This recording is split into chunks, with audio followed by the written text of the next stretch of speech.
மலிவான அரசியல் செய்கிறீங்க. இது ஒரு பெரும் துயரம் தான். அமைச்சர் வேலு கூட சொல்லும்போது நான் இதெல்லாம் நியாயப்படுத்தலைங்க, இது நடந்திருக்கு, இப்போ இது என்ன நடக்குதுன்னு பார்ப்போன்னு அவங்க ஒரு ப்ரொடக்டிவாக பேச வரும்போது மீண்டும் முதலமைச்சர் பதவி விலக வேண்டுமா அந்த ஒரு வழக்கமான அரசியலே செய்கிறீங்களோ அப்படின்ற ஒரு ஆதங்கம் முதலமைச்சரும் அதை சொல்கிறார். இல்லை, பொதுவாக ஒரு துயரம் நடந்து விட்டது என்றால் அது ஏன் நடந்தது, எப்படி நடந்தது, எப்படி கட்டுப்படுத்தப்பட்டிருக்கலாம், அந்த விஷயங்கள் சொல்லும்போது ஃப்யூச்சரில் இது நடக்காமல் பார்த்துக்கலாம். இந்த எல்லா விஷயங்களும் உள்ளடக்குது.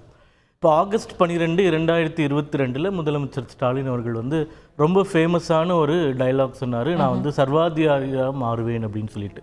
அது வந்து இந்த போதை ஒழிப்பு இந்த விஷயங்களுக்கு தான் சொன்னார். இப்போது கடந்த வருடம் 22 மரணங்கள் கிட்டத்தட்ட 13 ஆண்டுகள் கழித்து கடைசியாக 2009 அப்பவும் திமுக ஆட்சியில் தான் கள்ளச்சாராய மரணம் நடந்தது.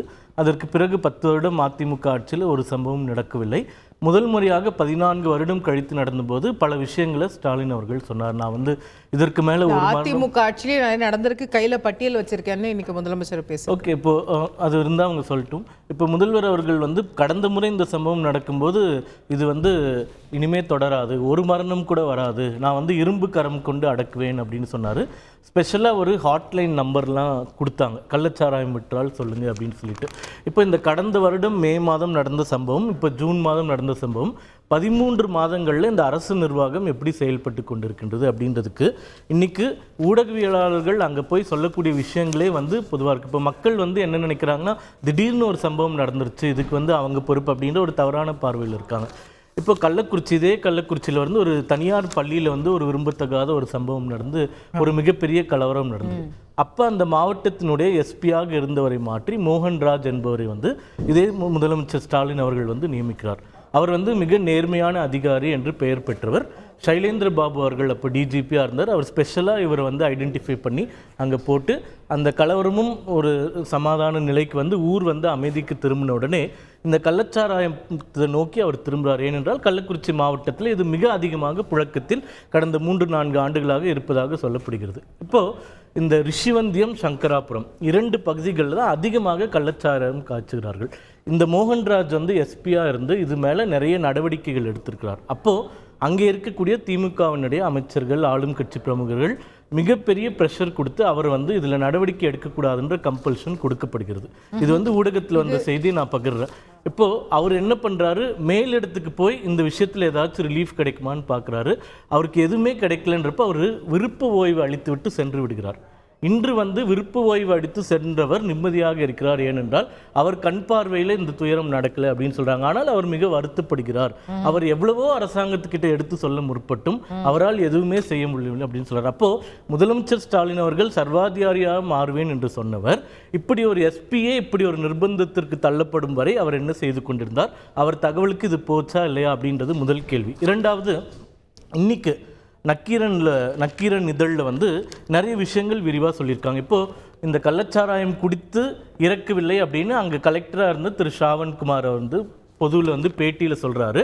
அதை நம்பி பல பேர் குடித்து அதில் இறப்புகள் நடந்திருக்குன்னு சொல்கிறாங்க. இப்போது அவர் அதை சொல்வதற்கு தூண்டியது யார்? அவர் வந்து சஸ்பெண்ட் பண்ணிட்டாங்க, மாற்றிட்டாங்க, எங்கேயோ போயிட்டார், அவர் சொல்லுவாரா இல்லையான்னு தெரியாது. ஆனால் இந்த பத்திரிகையில் என்ன சொல்கிறாங்கன்னா, அசெம்பிளி வந்து துவங்க இருக்கின்றது, இது பெருசாச்சுன்னா பெரிய பொலிட்டிக்கல் ப்ரெஷர் வந்துடும், பிரச்சனை ஆகிடும், அதனால் அங்கே இருக்கக்கூடிய மாவட்ட அமைச்சர்களும் எம்எல்ஏக்களும் அவரை நிர்பந்தித்து இப்படி சொல்லியிருக்காங்க அப்படின்ற தகவல் வந்து இங்கே வருது.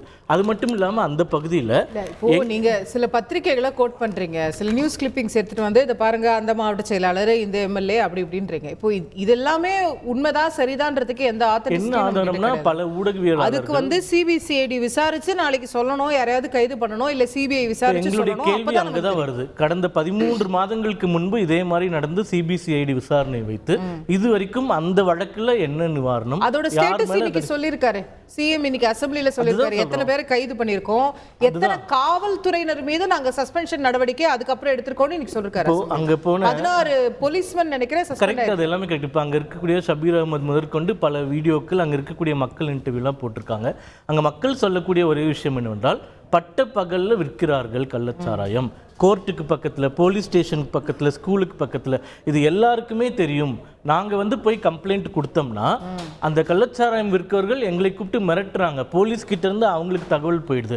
இந்த மாதிரி அங்கே இருக்கக்கூடிய மக்களே சொல்கிறாங்க, நாங்கள் வந்து கம்ப்ளைண்ட் பண்ணுறது கூட எங்களுக்கு வழி இல்லை, நாங்கள் போய் சொன்னோம்னா அவங்களுக்கு தகவல் போய் எங்களை மிரட்டுறாங்க, அதனால என்ன பண்ணுறதுனே தெரியலன்னு ஒரு மிகப்பெரிய விரக்தியில் அந்த மக்கள் வந்து இன்னைக்கு பேட்டி கொடுத்துருக்காங்க, எல்லாருமே பேட்டி கொடுத்துருக்காங்க. அப்போது இந்த விஷயங்களில் தவறிழைத்தவர்கள்னு ஒரு கலெக்டரையும் எஸ்பியும் நீங்கள் டிரான்ஸ்ஃபர் பண்ணிட்டீங்கன்னா முடிய போகிறதில்ல. அங்கே யார் யாருக்கு தொடர்பு இருக்குது, வேறு அதிகாரிகள் யார், அரசியல்வாதிகள் யார், நிறைய அரசியல் தலைவர்கள் 2 எம்எல்ஏக்கள் பேரையே சொல்கிறாங்க அவங்க இன்வால்வ் ஆகிருக்காங்கன்னு, இந்த பத்திரிகையில் கூட எழுதியிருக்காங்க. ஆனால் அவர்கள் மீது ஏதாச்சும் நடவடிக்கை எடுக்கப்படுமா? எதுவுமே கிடையாது. இப்போது நீங்கள் வந்து ஒரு கண் துடைப்பாக வந்து நான் விசாரணை ஆணையம் போட்டுட்டேன், 10 லட்ச ரூபாய் கொடுத்துட்டேன், அந்த 10 லட்ச ரூபாய் கொடுக்கறது கூட ஒரு துயரம் பாருங்களேன். ஒரு பெண் ஊடகவியலாளர் பதிவு பண்ணியிருக்காங்க, உதயநிதி ஸ்டாலின் அவர்கள் கொடுக்க வரதுக்காக அந்த பிள்ளைங்களும் பெண்களும் காக்க வைக்கப்படுகிறார்கள், வந்த உடனே அந்த செக் கொடுக்குறாங்கன்றாங்க. அப்போ நீங்க இந்த மாதிரி விஷயத்துல கூட அவர் வந்து தான் செக் கொடுக்கணும், அதுக்கு ஒரு தாய் தந்தை இழந்த பிள்ளைகளை வந்து வெயிட் பண்ண வைக்கணும் அப்படின்றதுலாம் மிக மிக வருத்தமாக இருக்கின்றதாக இதை சரியாக கையாள வேணும் அப்படின்றது தான் எங்களுடைய கோரிக்கை. கேட்போம். திரு கோவை செல்வராஜ், இது வந்து ஒரு சிஸ்டமேட்டிக்கா நடக்குது அப்படிங்கிறது தான் பல தரப்புல இருந்து வரக்கூடிய விமர்சனம், குற்றச்சாட்டு. இதுல எல்லாருக்கும் தொடர்பு இருக்கு, அரசு அதிகாரிகளுக்கு தொடர்பு இருக்கா, காவல்துறைக்கு தொடர்பு இருக்கா, முக்கியமா அரசியல்வாதிகளுக்கு தொடர்பு இருக்கா, இதெல்லாம் பார்க்கணும். அப்போ இது இவ்வளோ ஆராய வேண்டியதை வந்து நம்ம வெறும் அரசியல் செய்கிறாங்க அப்படின்னு சொல்ல முடியுமா? அவங்க வந்து சில எம்எல்ஏக்கள் பேர் பத்திரிகையில் வந்திருக்குங்கிறாரு. இப்போ அதெல்லாம் பார்க்க வேண்டிய விஷயம் இல்லையா? இருக்கா இல்லையான்னு தெரியாது, பட் விசாரிக்கணும். அதாவது இவ்வளவு ஒரு மிகப்பெரிய ஒரு துயரமான சம்பவம் நடந்த பிறகு அந்த துயரமான சம்பவம் நடக்கிற விஷயத்தில் பாதிக்கப்பட்டவங்களுக்கு ஆறுதல் கூறுறதும் அந்த இறந்தவர்களுடைய குடும்பத்துக்கும் பக்கபலமாக இருக்கணுங்கிறது தான் எல்லா அரசியல் கட்சியுடைய நிலையாக இருக்க முடியும். இப்போ தம்பி சூர்யா சொன்ன மாதிரி நக்கீரன் புஸ்தகத்துலேயும் பத்திரிக்கை எடுத்துகிட்டு பேசினா எவ்வளவு நம்ம பேசுறது. அதனால் எந்த எம்எல்ஏக்களும் அதை முதலமைச்சர் தெளிவாக எனக்கு சட்டமன்றம் சொன்னார், எந்த அரசியல் கட்சியாக இருந்தாலும் யாராக இருந்தாலும் இதற்கு உறுதுணையாகவோ துணை போயிருந்தாலோ கடுமையாக நடவடிக்கை எடுக்கப்படும் சொன்னார். அந்த முதல் நாளே வந்து அமைச்சர்கள், மக்கள் நல்வாழ்வுத்துறை அமைச்சரும் வந்தார், அந்த மாவட்ட பொறுப்பு அமைச்சர் அண்ணன் ஏபா வேலு அவர்களும் பொதுப்பணித்துறை அமைச்சரும் அங்கே வந்தாங்க. எல்லாரும் அங்கே இருந்து பார்த்து இருக்கிற நிலைமையை முதலமைச்சர் சொன்னதுக்கப்புறம் அங்கே எல்லாரும் மேலே நடவடிக்கை எடுத்திருக்காங்க. எடுத்து அந்த மாவட்ட இதே விஷயத்துக்கு இதே மாதிரி ஒரு வருஷம் முன்னாடி சொன்னீங்களேன்னு தானே இப்போ அவங்க கேட்குற மாதிரி ஆகுது. இப்போ நம்ம அதுல நடவடிக்கை எடுத்திருந்தது ஒரு வருஷத்துக்கு முன்னாடி சொல்றது இல்லமா, போன வருஷம் அதை நம்ம ஐடென்டிஃபை பண்ணி நாங்க இத்தனை சோதனை சாவடி அமைச்சிருக்கோம், ஹெல்ப்லைன் கொண்டு வந்திருக்கோம் எல்லாம் சொல்றாரு. பட் அது ஒழுங்கா வேலை செஞ்சிருந்தா இது நடந்திருக்காதுல்ல. அப்போ அங்க அடிப்படையில क्वेश्चन ஆகுதுல்ல சார். ஒட்டு மொத்தமா தமிழ்நாட்டில் எத்தனை பேர் இருக்காங்க? 8.5 கோடி மக்கள் வாழ்றாங்க. எவ்வளவு காவல்துறை அதிகாரிகள் வந்து முறையாக வேலை செய்யலைன்னு சொல்கிறீங்க? எதுக்காக அதிகாரிகளை வந்து கொச்சைப்படுத்தி பேசுகிறீங்க?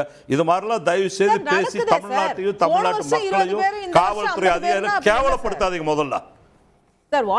இல்லம்மா, அது வந்து நடந்தது வந்து என்ன நடந்தது, அவங்க எங்க வாங்குனாங்க, எதுக்கு வாங்குனாங்க, எப்ப வாங்குனாங்க? அரசாங்கம் ஒரு எஸ்பியை சஸ்பெண்ட் பண்ணிருக்கா இல்லையா? இப்ப அது கேவலப்படுத்துறது அர்த்தமா? நான் கேக்குறது யார் விக்கிறா? ஏமா நடவடிக்கை எடுக்கிறதுனா அதிகாரி மேல நடவடிக்கை எடுக்கிற அந்த மாவட்டத்தில் அவர் தான் பொறுப்பு.